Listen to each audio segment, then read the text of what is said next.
Bonjour à tous et bonjour à toutes, bienvenue pour cette session numéro 24, si mes souvenirs sont bons. On va se poser la question de savoir si les élites sont oui ou non coupables, voire responsables de tous nos maux, de tous les maux de la société, ce qui est une très vaste question. Je suis Aliette Ovine, je suis productrice de l'émission Entendez-vous l'écho sur France Culture et je suis honorée de vous accueillir, vous, le public, et d'accueillir évidemment les 5 intervenants qui se trouvent à mes côtés, et évidemment Maya Bakache, qui est membre du Cercle des économistes et qui va introduire cette session et qui m'a énormément aidé à préparer. Enfin voilà, c'est tout ce que vous verrez aujourd'hui est le fruit de notre travail conjoint, et je tiens vraiment à saluer cette coopération.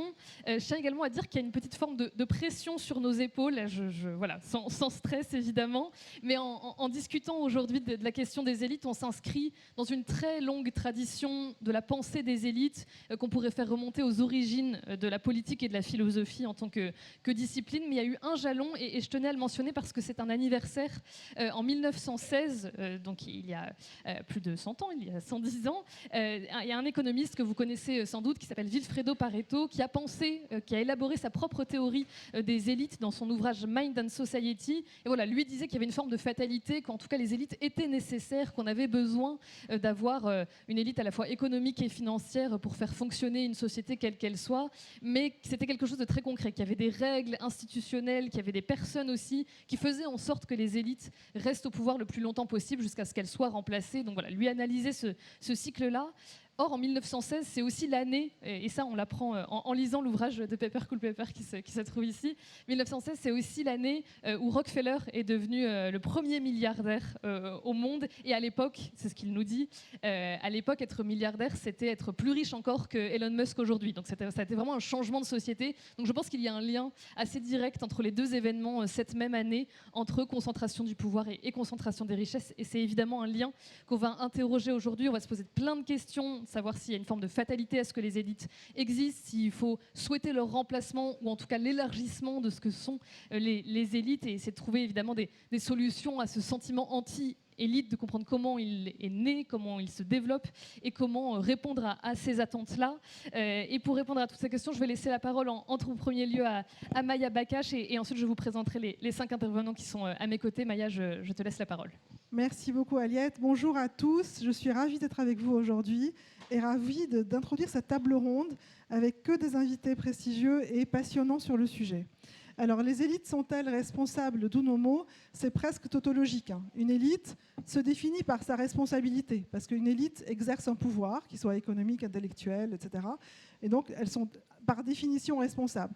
Mais si on va jusqu'au bout de cette phrase-là, ça veut dire que si on constate des échecs politiques, quels qu'ils soient, on va y revenir, le premier réflexe, c'est nécessairement on va renverser les élites, les changer, pour essayer autre chose avec d'autres personnes. Donc vous voyez où je vais. Et donc l'enjeu un peu pour moi de cette réflexion-là, c'est comment éviter ce qu'on a vécu dans les années 30, c'est-à-dire un renversement des élites pour le pire ensuite. Et est-ce que nos élites actuelles sont encore capables de penser les choses autrement pour nous éviter le pire ? Ceci étant dit, qu'a à dire l'économiste sur le sujet ? En réalité, ce qu'on voit, c'est que le modèle du XXe siècle qu'ont proposé, entre autres, les élites économiques, et donc les économistes en particulier, ce modèle du XXe siècle, aujourd'hui, en fait, a échoué, et c'est quand même de cet échec qu'il faut rendre compte. C'est quoi ce modèle ? C'est l'idée que l'innovation, donc le progrès technique, est source de richesse. Parce que par le progrès technique, en fait, on peut augmenter la productivité et augmenter les revenus. Ça, c'est la première hypothèse. Deuxième hypothèse, c'est que cette richesse, c'est bien. C'est-à-dire que le PIB qui mesure la somme des revenus d'un territoire, cet indicateur-là, le PIB, c'est le bon indicateur de la richesse de tous, sous-entendu du bonheur de tous. Là aussi, c'est une hypothèse qu'il va falloir interroger. Et surtout, que grâce à ce progrès technique, on va tous s'enrichir collectivement, mais également individuellement, parce qu'on a mis en place des mécanismes de type État-providence, de type redistribution, qui s'assurent que tout le monde va y gagner. C'est-à-dire que le progrès technique va tellement nous enrichir qu'en réalité, on a les moyens de redistribuer à tous. Ça ne veut pas dire qu'il n'y a pas plus d'inégalités, mais ça veut dire qu'on sera tous plus heureux après qu'avant. Bon, ça c'était le modèle économique, mais ça s'accompagnait aussi d'un modèle politique qui nous disait, par le commerce international lui-même source de croissance, on va s'assurer la paix entre les États. Donc on avait une sorte comme ça de rêve que j'ai partagé vu mon âge, effectivement, par l'innovation, on allait tous pouvoir être dans un monde en paix, en croissance et en prospérité. Bon, je ne reviens pas sur le nombre d'erreurs qu'on observe. L'erreur principale, à mon sens, est relative aux inégalités, c'est-à-dire à notre incapacité en tant que démocratie libérale à avoir suffisamment redistribué pour avoir toujours une adhésion collective à ce modèle. Et donc, sur les éléments des inégalités, je vous renvoie aux travaux très célèbres aujourd'hui de Thomas Piketty et de l'ensemble des économistes qui l'ont suivi depuis, qui a travaillé sur les inégalités, mais surtout concentré dans, non seulement au niveau des plus pauvres ou de la classe moyenne et des classes supérieures, mais qui a regardé les 1% les plus riches ou les 0,1%, c'est-à-dire vraiment le tout haut, la tête d'épingle en fait, et qui montre à quel point ces inégalités ont en réalité explosé dans les années récentes, depuis les années 90. Par exemple, le top 1% aux États-Unis capte 20% des revenus des États-Unis. C'est le cas de 12% en Europe. Donc, c'est des éléments à avoir en tête. Le patrimoine, c'est-à-dire le stock de richesse que vous pouvez avoir accumulé dans votre vie, le patrimoine, c'était l'équivalent de 3 fois le PIB annuel dans les années 90. C'est 6 fois le PIB annuel aujourd'hui en France. Donc il y a eu une explosion des inégalités et concentrée vraiment dans le tout haut.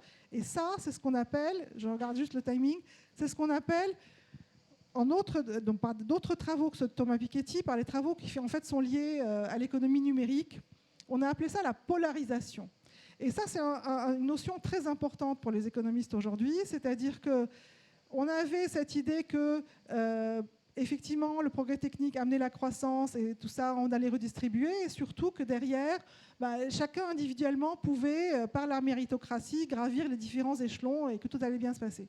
Ce que montre la polarisation, c'est qu'en réalité, il y a un trou au niveau de la classe moyenne lié à l'économie numérique. C'est que probablement avec l'IA, mais même avant l'IA, les changements liés à la concentration économique des grandes entreprises du numérique, on a une transformation du marché du travail qui est favorable aux plus qualifiés, à la tête d'épingle de l'autre côté, mais qui est aussi favorable aux moins qualifiés, qui sont peu substituables par de la technologie. Et donc en réalité, les gros perdants de cette nouvelle économie, ce serait la classe moyenne. Mais si c'est le cas, la classe moyenne est le fondement, le terreau en fait, de la démocratie libérale et du vivre ensemble. C'est ce qui permet le passage des uns aux autres. Et donc sans cette classe moyenne, avec cette polarisation, on a une société plus en conflit et donc qui conteste encore plus volontiers ses élites. Et donc voilà, je vous dresse un tableau très négatif pour permettre précisément la discussion, et je redonne la parole à Aliette sur comment on va organiser les choses. Mais peut-être à la fin, je reviendrai aussi avec éventuellement. Et n'hésite pas évidemment à intervenir tout au long de cette conversation. Merci beaucoup Maya. Je vais donc passer aux présentations des 5 personnes qui se trouvent encadrées par Maya et moi-même. Et contrairement à d'habitude, on ne va pas le faire par ordre alphabétique ni chronologique non plus. Et en commençant évidemment d'un point de vue plus géographique, Robert Zarader, vous êtes donc assis juste à côté de Maya Bakache. Vous êtes économiste de formation. Vous avez fondé l'agence Bonafide, dont vous êtes le président directeur général. C'est vous qui allez pouvoir nous expliquer un peu comment on pense, on réfléchit aussi en France, nous donner un aperçu aussi des opinions françaises. Assis juste à côté de vous, Pepper Cool Pepper, vous êtes professeur à la Blavatnik de sciences politiques et de politique publique à l'université d'Oxford. Vous avez coécrit avec Taeku Lee un ouvrage intitulé Billionaire Backlash, The Age of Corporate Scandal and How It Could Save Democracy, paru en début d'année. À côté de vous se trouve Hakim Ben Hamouda, vous êtes directeur exécutif du Global Institute for Transition. Vous avez été auparavant ministre de l'économie et des finances de la République tunisienne et conseiller spécial du président de la Banque africaine de développement. À côté de vous, donc, Jorge Zepeda, vous avez également fait des études d'économie à l'université de Guadalajara, puis vous vous êtes tourné vers le journalisme.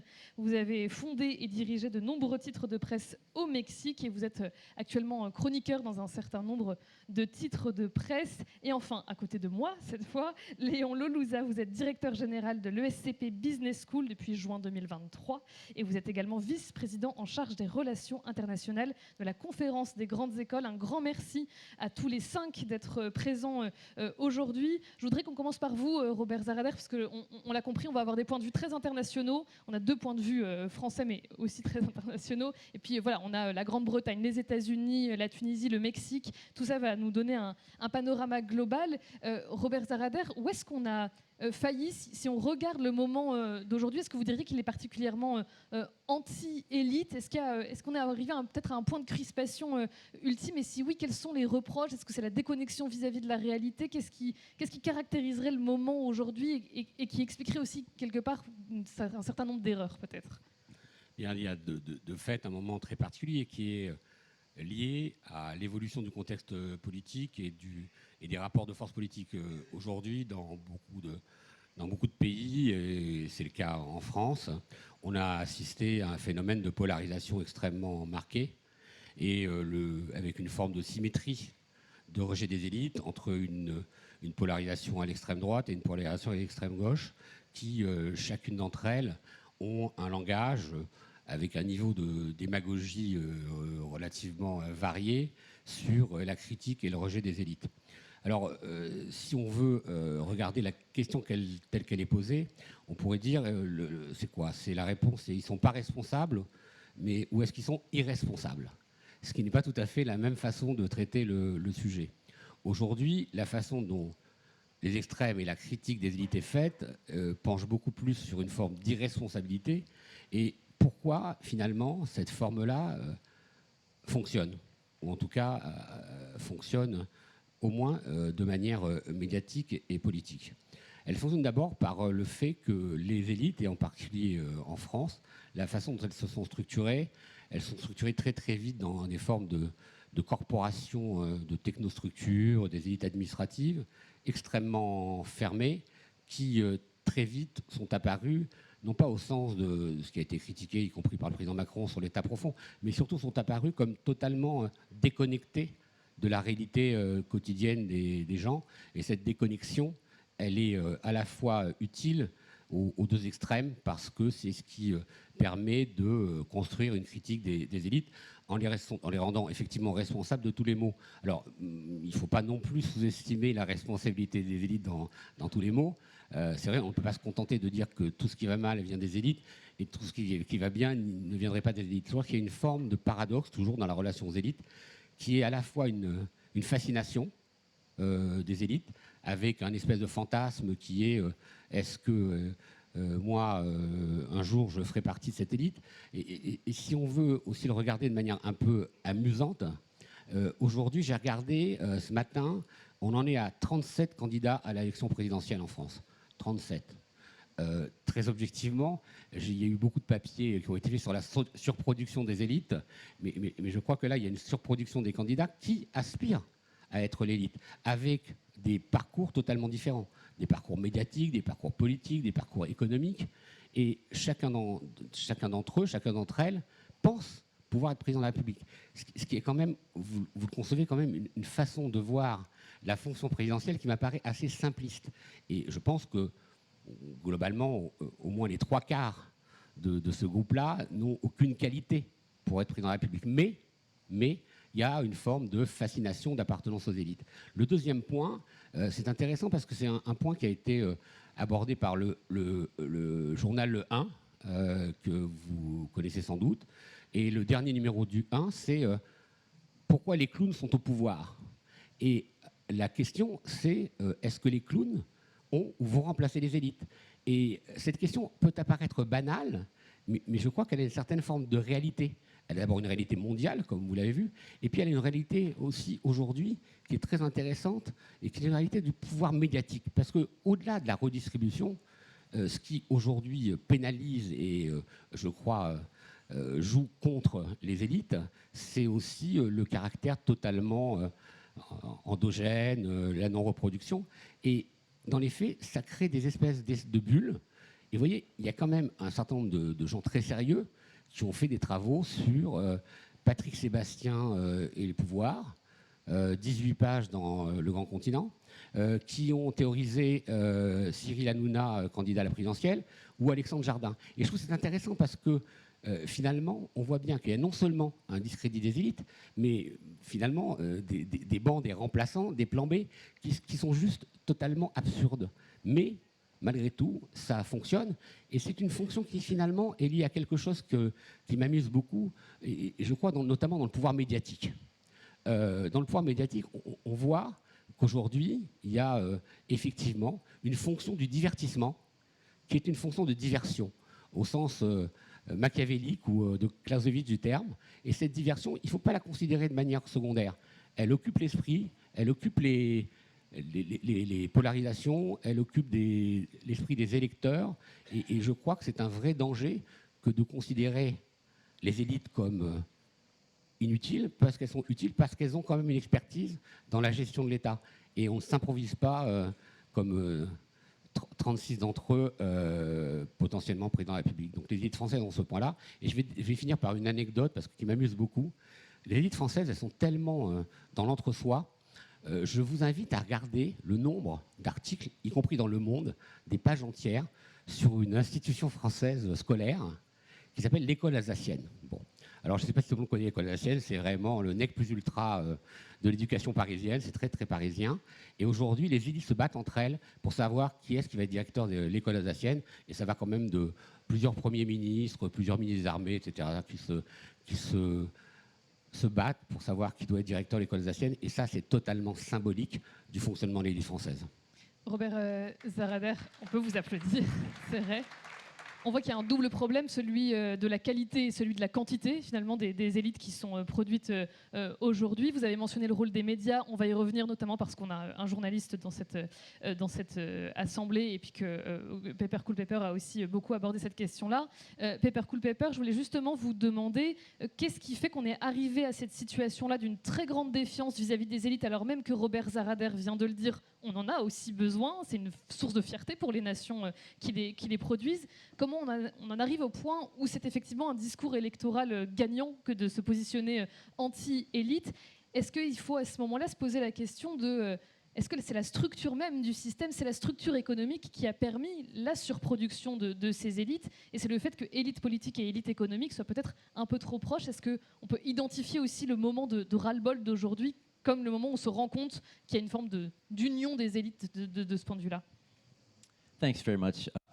Merci beaucoup, Aliette. Je me permets de parler de mon œuvre qui parle de l'opinion publique dans différents pays, surtout aux États-Unis, et en France, et en Allemagne, et au Royaume-Uni. Et ce que l'on constate là-bas, le débat que nous avons aujourd'hui sur les élites est un débat qui concerne l'élite économique et politique qui chevauche. Mais tout le monde tient pour responsable l'élite politique parce qu'ils ne peuvent rien faire. Aliette a remarqué que Rockefeller est devenu le premier milliardaire en 1916 et Elon Musk, il y a 2 semaines, est devenu notre premier trillionnaire. Regardons un petit peu la différence de ces situations en ce qui concerne le contrôle de l'État pour chacun de ces individus. Musk est à la tête du programme de l'espace. Le gouvernement américain compte sur l'un de ses fournisseurs pour fournir ce que NASA auparavant fournissait. Avant, on regardait les États pour fournir les avancées technologiques. On a vu le TGV, le Concorde, et les gens étaient ravis par tout cela. Aujourd'hui, ce sont les entreprises privées qui s'en occupent. Et les États individuels se mettent en recul pour regarder tout cela. Et les États-Unis est dirigé presque par Musk vis-à-vis de la stratégie en Ukraine, puisque cette stratégie dépendait sur Starlink, qui est géré par Musk. En 1916, Rockefeller est devenu milliardaire grâce à ces sociétés qui ont été fragmentées à la suite d'un mouvement antitrust aux États-Unis. Les États-Unis est vu, et avec raison, comme un pays là où le capitalisme a avancé au-delà de tout contrôle et de maîtrise. Mais les États-Unis ont un historique de contrôle du capitalisme qui a démarré en 1900. Là où il y avait des deux partisans, il y avait à droite et à gauche, ils luttaient contre les entreprises qui contrôlaient l'économie. Et ils voulaient traduire ce contrôle dans la politique. Rockefeller était l'un des barons qu'on appelait à l'époque, et le gouvernement américain, avec Roosevelt et Wilson, étaient d'accord que la société des entreprises devait être maîtrisée par le gouvernement. Et le gouvernement est passé en revue de temps en temps par les citoyens. Et cette contrôle, cette maîtrise a rétabli un contexte politique, économique contre lequel le XXe siècle, décrit par Maya, a pu ensuite se dérouler. Donc, on avait une croissance économique, les résultats étaient partagés, les entreprises étaient puissantes, faisaient partie de l'élite, mais ils n'étaient pas au-delà de la maîtrise des gouvernements. Les gouvernements avaient le contrôle. Les citoyens avaient l'impression de pouvoir parler. Et ils participaient aux élections. Et c'était important si on sélectionnait Giscard d'Estaing ou si on choisissait Mitterrand comme président. Ces choix-là avaient un impact. Mais aujourd'hui, on a l'impression que ce n'est plus le cas. Les sociétés sont au-delà de tout contrôle. Et chaque pays, l'un après l'autre, démontre un moteur qui est derrière le populisme. Donc, les élites et les dits ne font pas le job. Donc, il faut mieux faire. La question reste, et j'espère pouvoir revenir sur ce point, est-ce que ce populisme peut être utilisé pour le bien de la démocratie? Parce que beaucoup regardent le populisme et disent, voilà les solutions très simplistes pour des problèmes complexes. La solution est de démoniser les étrangers, les minorités, et ceci fragilise la démocratie, parce que la démocratie compte sur le pluralisme. Donc, croire que les personnes avec des croyances différentes ont le droit de participer à la communauté. Et la question qu'il faut poser aux élites, c'est que oui, ils sont responsables pour notre situation actuelle. Et comment est-ce que les élites peuvent répondre à un populisme qui exige que les échecs soient compensés? Et est-ce que les élites peuvent faire mieux à l'avenir? Aujourd'hui, on est près du bord du précipice, aujourd'hui, pour faire quelques pas en arrière. Hakim Ben Hamouda, on voit qu'il y a plusieurs reproches qui ont été formulés jusqu'ici, déconnexion vis-à-vis de la réalité, collusion entre élite politique et élite économique, avec une élite économique qui aurait pris le dessus. Finalement, est-ce que vous, notamment des institutions où vous avez travaillé et où vous travaillez encore, vous avez également cette impression-là que finalement le péché originel, c'est le fait que ce soit les élites économiques qui aient pris le pouvoir et donc dans une forme très antidémocratique? Merci beaucoup. C'est une question très importante, mais moi je reviens très rapidement sur l'intérêt de la session. C'est-à-dire que vous avez parlé, un des livres fondateurs sur la question des élites, c'est une question sociologique, a été écrit par un économiste, vous venez de le rappeler, Pareto. Mais ce qui est très important aujourd'hui, c'est que c'est véritablement une préoccupation assez importante dans le domaine de la sociologie. C'est-à-dire le nombre de publications, le nombre d'essais consacrés à la question des élites dans le monde de la réflexion académique, lorsque ce qu'on appelle le handbook, Oxford Handbook, consacre un ouvrage spécial sur une question, c'est qu'elle est vraiment au cœur du débat. Et cet intérêt, on est tous d'accord ici, il est fait sous le signe de la défiance, de la méfiance et particulièrement de la perte de confiance dans ces élites. Moi, je vais revenir sur des questions qui ont été... Je crois qu'il y a trois phénomènes ou trois questions importantes qui sont derrière cette méfiance, cette défiance, ce manque de confiance. Maya en a abordé quelques-unes. Mais je vais revenir quand même. Vous avez posé la première question, le moment de basculement. Et je crois qu'il y a un moment de basculement. C'est-à-dire il y a un moment de basculement, on en a très peu parlé. Je m'attendais, compte tenu du sujet de votre livre, que vous alliez en parler. Le moment de basculement, c'est tous les scandales que nous connaissons depuis MeToo jusqu'à aujourd'hui. C'est-à-dire qu'on a l'impression, au niveau populaire, au niveau des citoyens, qu'il y a des gens qui ont une impunité totale, qui peuvent faire ce qu'ils veulent, dans tous les domaines, financiers, économiques, voire même d'autres domaines dans les relations avec les femmes. Et véritablement, je crois que la crise des élites, ou cette défiance vis-à-vis des élites ne date pas d'aujourd'hui. Je pense que c'est un phénomène qui date de plusieurs années. Mais véritablement, ces affaires, ces scandales ont fini par véritablement noircir le tableau et le renforcer. Pour revenir sur la question de la défiance, très rapidement, moi je pense qu'il y a 3 phénomènes qui sont très importants. Je ne vais pas être trop long parce que Maya en a parlé. Le premier, c'est véritablement la fin de la prospérité économique. La fin de la prospérité, moi je pense, ce qui est très important, sur les 26 dernières années, 2000-2026, il y a eu probablement 4 moments importants au niveau économique. Premier moment qui est dans la continuité des années 90 jusqu'en 2009, jusqu'à la grande crise, où véritablement il y avait une croissance globale, une prospérité globale qui bénéficiait à beaucoup de gens. Deuxième période, c'est 2009-2019, où véritablement le Nord, les pays développés, les pays capitalistes ne sont plus producteurs de prospérité. Elle est définitivement produite dans les pays du Sud, c'est la Chine, c'est l'Amérique latine, etc. Et depuis la crise du Covid jusqu'à aujourd'hui, c'est véritablement une panne de la prospérité. On ne crée plus de richesse au niveau international. Deuxième aspect, très rapidement, c'est la question des inégalités.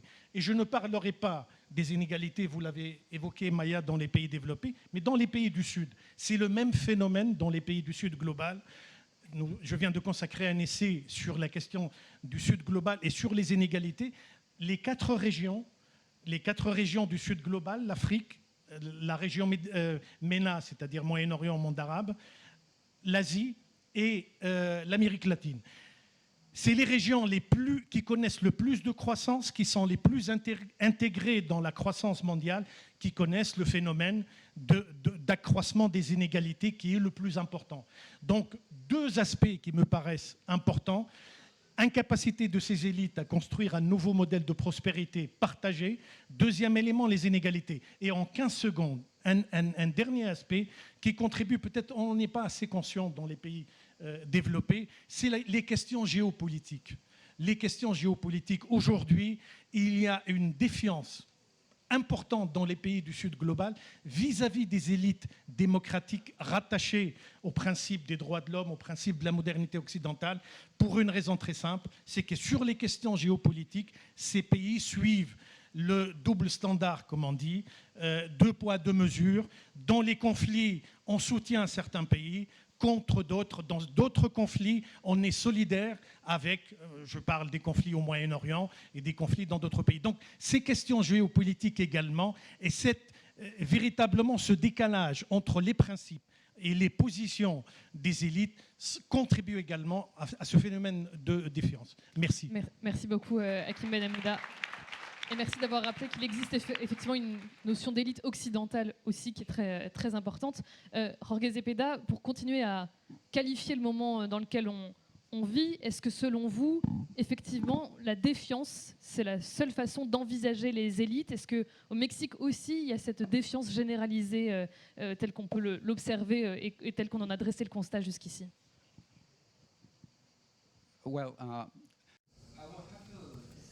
Alors moi, je dirais que la situation mexicaine est tout à fait singulière. Pourquoi? Parce que l'intégration avec les États-Unis au cours de ces 40 dernières années, cette intégration a développé une nation qui a une stratégie reposant sur les exportations. Et on voit que les choses ont changé. Je vais vous donner des chiffres. Je dirais qu'en avril dernier, les exportations du Mexique vers le marché américain étaient de 50 milliards de dollars.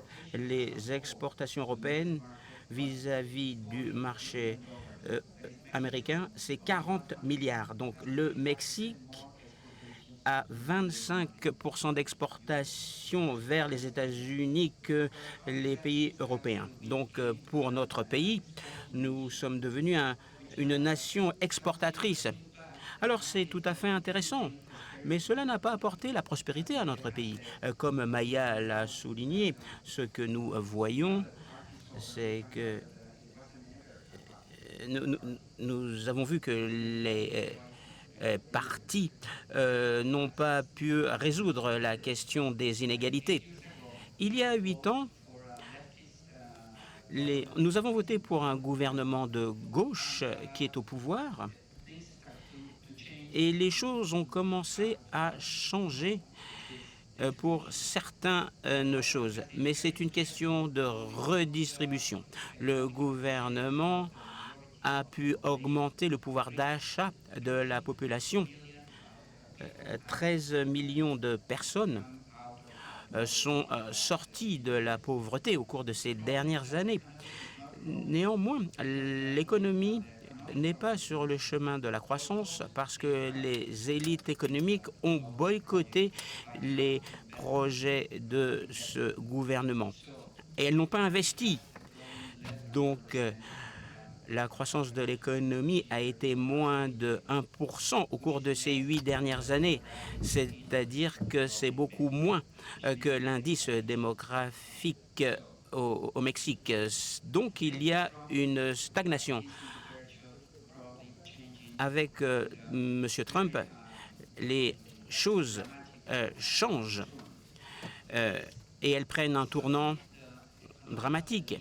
Les élites économiques se comprennent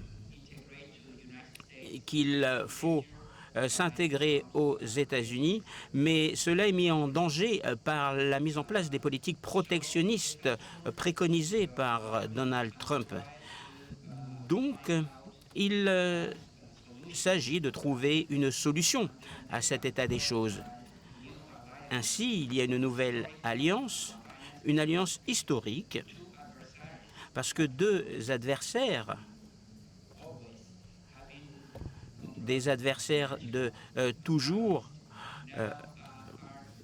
alimentés par des antagonismes, commencent à évoquer un nouveau modèle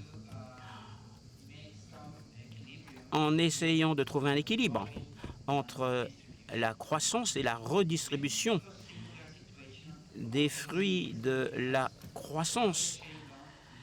Claudia Sheinbaum, la présidente du Mexique, première femme, jouit d'une énorme popularité en raison des réformes sociales qui ont été mises en œuvre et en raison de son style. C'est une scientifique, notre présidente. Elle est modérée, elle est très progressiste. En réalité, vous avez un taux de popularité qui se chiffre à 70%, 80%. Donc elle a beaucoup de pouvoir pour contrôler le gouvernement. Cela lui donne une capacité à produire du changement, à mettre en marche du changement. Donc les élites économiques ont dû se retrouver face à cette réalité et ils ont compris que boycotter les projets n'était pas la réponse adéquate. Le plan Mexico, ça c'est le plan qui a été préconisé par ces élites afin d'avoir un lien avec la croissance économique. Mais les exportations ne sont pas connectées à l'économie. Walmart ouvre une boutique, un magasin tous les 3 jours, mais les étagères de ces boutiques, de ces magasins, sont remplis en fait de produits étrangers. Ce ne sont pas des produits locaux. Donc au Mexique, ce que l'on essaye de faire, c'est d'avoir des produits locaux, des produits domestiques et d'investir dans de nouveaux mécanismes afin qu'il y ait un investissement dans les différents secteurs d'activité. Alors nous n'en sommes qu'au balbutiement de cette politique, mais en toute probabilité, Dans l'histoire contemporaine du Mexique, nous pensons que les élites économiques et politiques vont faire des propositions communes afin de mettre en place une formule de redistribution sociale afin que nous ayons une économie en meilleure santé. Une alliance dans un sentiment d'urgence aussi, il peut se produire des choses bénéfiques. Léon Lelouza, on va passer à vous. Vous avez un profil intéressant parce que vous êtes à la fois, on pourrait se dire, à un endroit où se situe l'origine du problème, mais aussi l'origine des solutions. Donc, ce qui est toujours pratique aussi, c'est évidemment le point crucial qu'on a déjà un peu abordé, qui est celui de l'éducation. Est-ce que si on prend un peu de recul et si on est un peu honnête avec nous-mêmes, c'est là qu'on a failli d'une certaine manière. On peut être très fier de nos élites françaises produites dans les grandes écoles, mais le problème c'est que ça reste de l'élite et donc peu accessible. L'égalité des chances, elle a failli à sa promesse. Merci. D'abord, je suis très heureux d'être ici. D'abord, je ne suis pas élite. Donc là, je ne sais pas si on est les élites par aux élites. Non, surtout pas, parce qu'on n'est pas entre soi. Premier élément. J'aimerais partager trois choses avec vous. Première chose, c'est que si nos grandes écoles, là je vais parler de nos grandes écoles, ont failli, sous condition, c'est qu'il y a une reproduction sociale. Alors qu'elles devraient être, les grandes écoles, les moteurs d'ascension sociale, d'émancipation, d'élévation sociale. Premier élément. Et bien non, comment on fait? Évidemment, nous, on recrute tout le monde. Bon, donc ça, c'est un point élément. C'est-à-dire que pour nous, c'est l'escalier social. On met en œuvre notamment le programme Égalité des chances pour à la fois les élèves préparationnaires, mais également les élèves lycéens à partir de la seconde. On les accompagne seconde, première, terminale pour les encourager à devenir meilleurs. De 10 de moyenne, on s'est engagé à qu'ils obtiennent minimum 15 de moyenne. Donc ça, c'est le premier élément. Deuxième élément, évidemment, il y a les grandes écoles ont failli s'il y a des barrières invisibles, culturelles, géographiques et financières. Après, il y a l'autocensure. Alors, pour cela, nous, par exemple, à l'ECP, je me permets, nous sommes une grande école qui a zéro financement public, permettez-moi de le dire, zéro financement des chambres de commerce, et nous avons offert 15 millions d'euros de bourses. Bourses et d'ouverture sociale comme les mobilités, etc. Le repas chaud à 1 euro, on a commencé depuis 2021. Et cette année, on va offrir 16 millions d'euros pour acquérir justement tout le monde pour éviter la barrière financière. Troisième élément, il faut l'élite pour tous. L'élite pour tous, c'est l'excellence pour tous. Il faut encourager. Monsieur parlait de la société de critique. Souvent, je pense que l'esprit critique est bien, mais on est passé de l'esprit critique à l'esprit de critique en France, le problème. Et on décourage les gens. Il faut encourager. Et c'est pour ça qu'il faut encourager l'excellence pour tous. Ça veut dire quoi? Ce n'est pas la discrimination positive. Il faut surtout niveler par le haut. Et en fait, ce n'est pas juste faire des bonifications, mais il faut encourager, corriger les biais sociaux. Et je termine justement pour faire en sorte que nos grandes écoles ne faillissent pas dans le sentiment d'élitisme. Il faut vraiment faire en sorte qu'on réunisse ces trois points pour faire en sorte que les grandes écoles deviennent accessibles à toutes et à tous. Merci. Merci beaucoup Léon Lelouza. Comme je vous tiens, vous pouvez reprendre votre micro. On va basculer avec vous directement sur une partie qui est peut-être la plus importante, qui est la partie solution. Est-ce que le sens de l'intérêt général, ça s'apprend? Parce que vous nous parlez de performance, vous nous parlez d'avoir de meilleures notes, mais là on a parlé de déconnexion avec la réalité, on a parlé aussi de scandale, on va y revenir. Est-ce que vous arrivez à apprendre le sens de l'intérêt général? Vous avez complètement raison et je crois que les participants, les intervenants ont expliqué. Quelle est la mission d'une grande école? C'est servir, inspirer notre société. Il faut que ça serve. Tout ce qu'on fait, ça serve. Il ne faut pas que le progrès social soit sur les papiers. Il faut que le progrès social soit sur le terrain. Donc ça, premièrement, ça veut dire qu'il faut changer de paradigme. Vous envoyez vos élèves sur le terrain? Absolument. Ça veut dire quoi? Par exemple, nous, on envoie nos étudiants du programme Grande École la première année, après leurs élèves prépa, à faire la friction avec le terrain. Donc c'est ce qu'on appelle le projet 3I. C'est bien qu'on envoie les étudiants dans les usines. C'est super pour être les stages ouvriers. Mais nous, on fait mieux. C'est-à-dire qu'on aide les entreprises, les PME, les commerçants à résoudre leurs problèmes et à comprendre leurs problèmes. Donc pendant 4 mois, ils sont immergés. C'est le programme 3I, intervention, impact, immersion, afin de résoudre les problèmes de ces entreprises pendant 4 ans. Voilà un exemple concret. Deuxième chose, c'est qu'il faut changer de paradigme. On a expliqué que, en fait, le paradigme qu'on voyait, c'est que la prospérité économique générait la stabilité sociale. Mais la stabilité sociale peut générer la prospérité économique. Donc, en fait, il faut les deux. Donc, vous voyez qu'on apprend justement les nouveaux modèles. Mais ce qui est important, c'est la friction du terrain. Troisième élément que j'ajoute, c'est le problème en France, c'est qu'on est responsable. Mais je trouve que le terme anglo-saxon est meilleur que ça. On est redevable. C'est ce qu'on appelle accountable, comptable de. Rendre compte et rendre des comptes. C'est-à-dire que nos leaders, nos dirigeants doivent rendre compte et rendre des comptes. Merci beaucoup, Pepper Cool Pepper. Une autre solution qu'il faut absolument mettre sur la table, parce qu'on a parlé de contrôle, de régulation, on pourrait dire que c'est le rôle des médias, c'est le rôle de la presse, et on a parlé des scandales, que d'exposer les politiques, les élites à leurs failles et à leurs faillites. Mais de l'autre côté, on pourrait se dire, plus on expose les gens, plus il y a de scandales, plus la confiance dans la démocratie s'érode. Alors comment on trouve un équilibre entre cette espèce de paradoxe? Est-ce qu'il faut continuer à dénoncer les dérives des élites? So I've written a book about Oui, moi j'ai parlé des scandales d'entreprise et j'ai écrit un livre. C'est une question de redevabilité, de responsabilité. Et le public demande à ses dirigeants que ces entreprises soient régulées parce qu'elles sont hors de contrôle.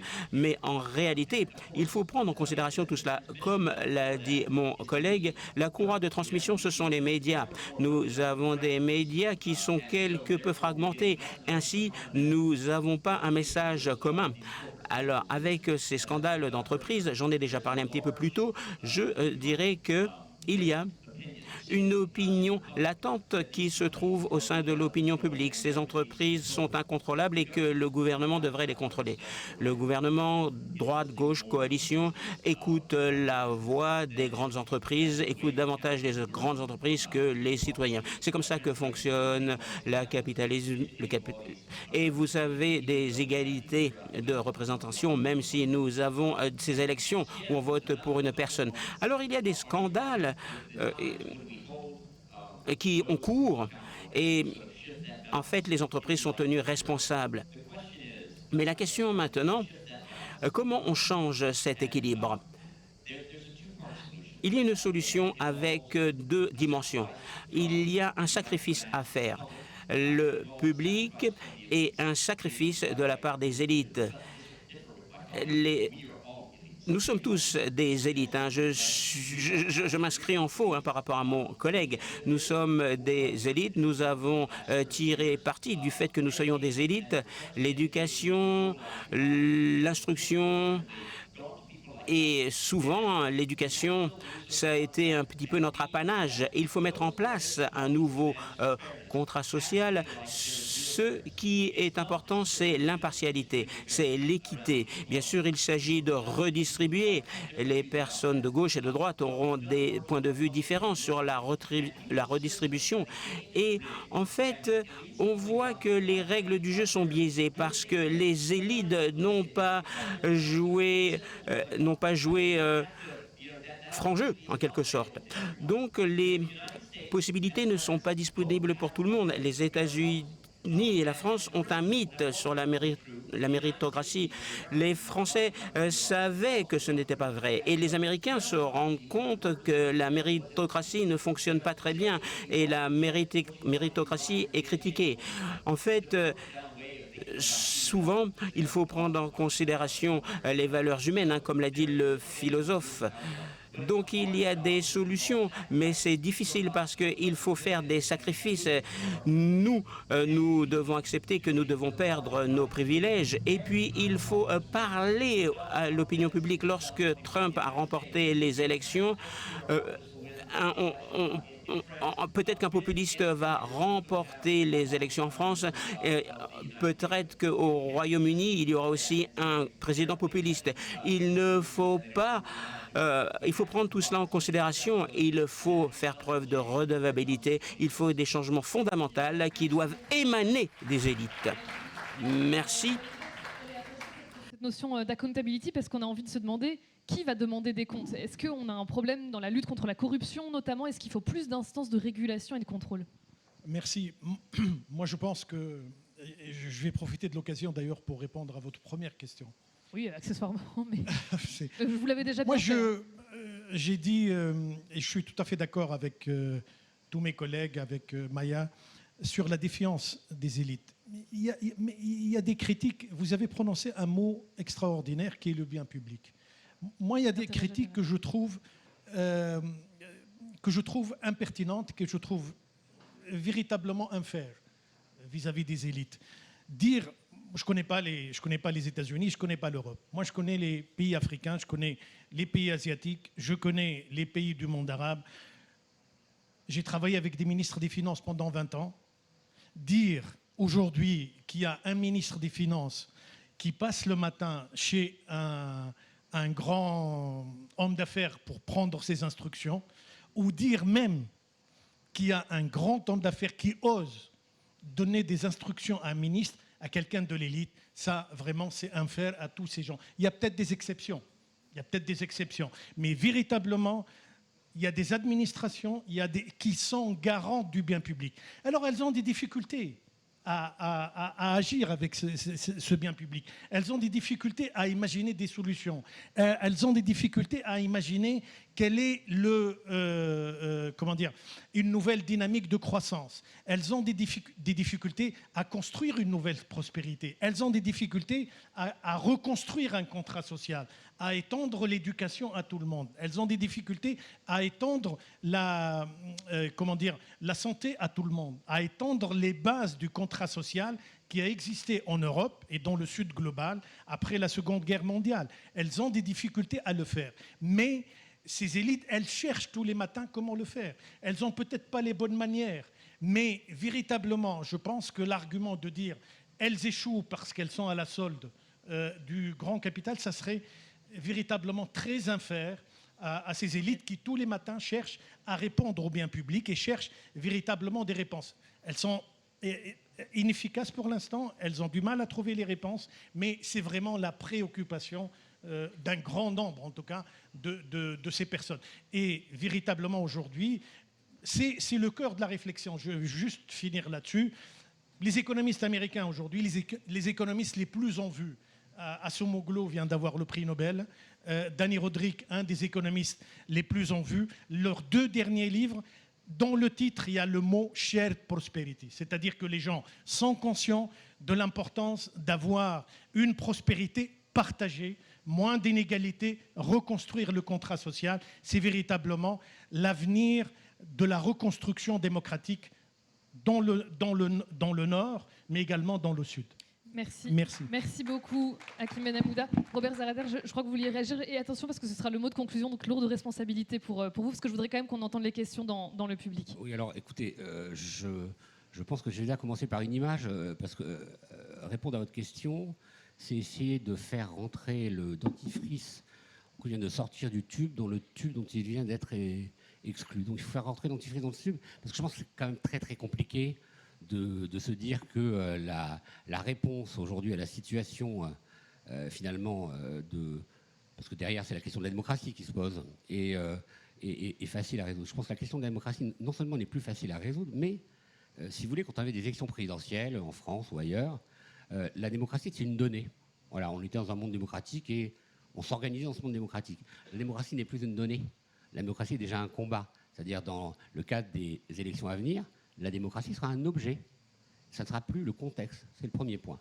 Le deuxième point, je crains quand même qu'il y ait une forme d'optimisme parce que, bien évidemment, aucun homme d'affaires ne se lève le matin pour aller voir Bercy pour dire ce qu'il faut faire. Surtout, le problème, c'est qu'ils n'ont pas besoin de le faire, d'aller voir Bercy. C'est que, de fait, la porosité des élites fait qu'on n'a plus besoin de le faire. Pourquoi ? Parce que ce qui s'est passé, c'est un phénomène de confiscation. Aujourd'hui, ce qu'on voit et ce qui nourrit le populisme, c'est comment tous ces domaines, tous ces lieux de pouvoir ont été confisqués. Ils ont été confisqués, alors que je ne parle pas du peuple comme ça, qui serait un symbole abstrait. Non, ils ont été confisqués à la vie quotidienne des gens, comme à la vie démocratique. Donc la réalité, c'est qu'aujourd'hui, il y a une vraie bataille culturelle vis-à-vis des élites. Ce n'est plus seulement une bataille politique, ce n'est plus une bataille institutionnelle, c'est une bataille culturelle. Et cette bataille culturelle, les élites, finalement, ne pourront y échapper ou pouvoir partiellement y répondre si elles reviennent à quelque chose d'assez simple, qui s'appelle l'intérêt général. Et sans avoir le mobile de l'intérêt général, ben les élites finiront par être remplacées, y compris par de nouvelles élites. Parce que quand on voit par exemple les partis populistes, ils ont aussi en eux des élites qui se préparent à prendre le pouvoir. Il ne faut pas être dupe de ce point de vue-là. Et les élites, elles sont de fait, aujourd'hui, un élément qui, dans sa constitution actuelle, pose le problème même du respect de la démocratie. Merci beaucoup. Ce serait un peu dommage que pour une table ronde autour de la notion d'élite, on ne passe pas aux questions de la salle. Si vous avez une question, et j'insiste sur le terme de question et non pas de commentaire, parce qu'on a très peu de temps, donc il faut que ce soit bien formulé et concis. J'ai 2 questions, monsieur et ensuite monsieur. Je vais les prendre d'un coup, d'un seul, et comme ça on répondra aux 2. Allez-y. Bonjour, je suis avocat honoraire. Mon propos s'adresse à monsieur Benhamida. Vous avez parlé de bascule tout à l'heure, la bascule de MeToo. Je pense qu'on n'a pas attendu MeToo pour assister à des prises illégales d'intérêt, des corruptions, du favoritisme et de plein d'autres choses. Quand on lit le livre de Olivier Marleix, ça y a coûté la vie, mais ce député président du groupe LR à l'Assemblée nationale, qui a révélé beaucoup de choses. On comprend tout sur la défiance des élites. Et ça y a coûté la vie. Alors, j'ai fait beaucoup de pénal dans ma carrière et j'ai défendu des élites. Et notamment un haut fonctionnaire d'une administration prestigieuse, mais je préfère être discret. N'oubliez pas la question. La question. Si, je m'adresse à M. Benhamida. Ah oui, mais bon. Et ce haut fonctionnaire était poursuivi pour corruption, trafic d'influence, etc. Et quand il s'est retrouvé en prison, il m'a dit « Mais je ne comprends pas, vous vous rendez compte, moi, en prison, c'était quelqu'un qui était dans une autre sphère, qui se croyait intouchable, qui se croyait totalement immunisé. » Bon, je suis désolée. Il n'y a pas de question, monsieur. On va 30 passer. secondes pour une question, Alors, sinon on passe à quelqu'un question, d'autre. c'est, est-ce que c'est pas ça le vrai problème? C'est le fait que je pense qu'on a pris là, je vais être un petit peu grossier, la grosse tête. Et c'est ça le problème véritable de la défiance par rapport aux élites. Merci. Est-ce qu'on a pris la grosse tête? Bon, monsieur, en espérant que vous poserez une question très vite.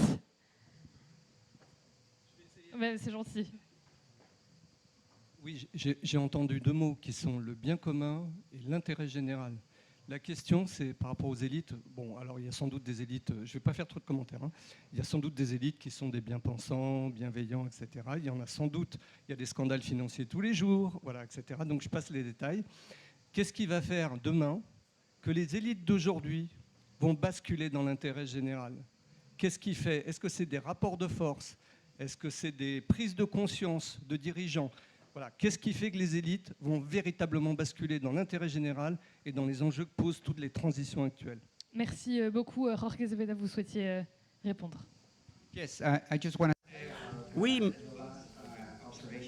S'agissant de la dernière observation, alors moi je vais parler du Mexique, mais lorsqu'une société est dans une humeur de survie, c'est souvent le cas dans certains pays, peut-être que les élites doivent mettre de côté leurs différences afin de penser à cette question de survie, de se confronter à cette question de survie. C'est le cas dans notre pays. On ne sait pas quelle sera la profondeur de ce mouvement, mais c'est un scénario prometteur que nous devons observer. C'est une sorte de laboratoire. 30 secondes pour expliquer monsieur et monsieur. En fait, le problème, c'est qu'on est passé de l'élite à l'élitisme, c'est-à-dire le privilège. Alors que tous les élites, je peux vous assurer, ils sont là pour mieux servir l'intérêt général, la société, et inspirer. Voilà. Le problème, c'est après, on devient de l'entre-soi parce que c'est l'élitisme, le privilège. Maya. peut-être un petit mot en conclusion. On n'a pas abordé le cœur en fait du sujet, qui est la formation de ces élites, et qui répond un peu à votre question. Et en économie, rapidement, on a un débat entre ce que je vais appeler la ligne de Gary Becker et celle de Spence. Gary Becker nous dit que par l'école, ces personnes, quelles qu'elles soient, elles acquièrent la compétence, elles acquièrent les valeurs et on les forme. Et à la fin, elles sont compétentes et donc légitimes à gouverner. Spence, à l'inverse, nous dit non, en fait, tout se passe en amont, c'est déjà des gens fils d'eux ou talents d'eux, etc. Et l'école va être simplement un signal de cette compétence ou cette a priori à exercer la responsabilité et le pouvoir. Et là, on ne forme rien, c'est qu'on ne transforme pas l'intérêt général. Donc le vrai sujet pour nous, je rebondis sur la formation, c'est comment faire que, quelle que soit la formation, on acquiert des compétences et pas simplement un réseau pour avoir un premier poste et des contacts, pas simplement une ligne sur le CV, comment on rend les gens compétents. Et je pense que ce sujet-là, on l'a perdu, qu'on avait...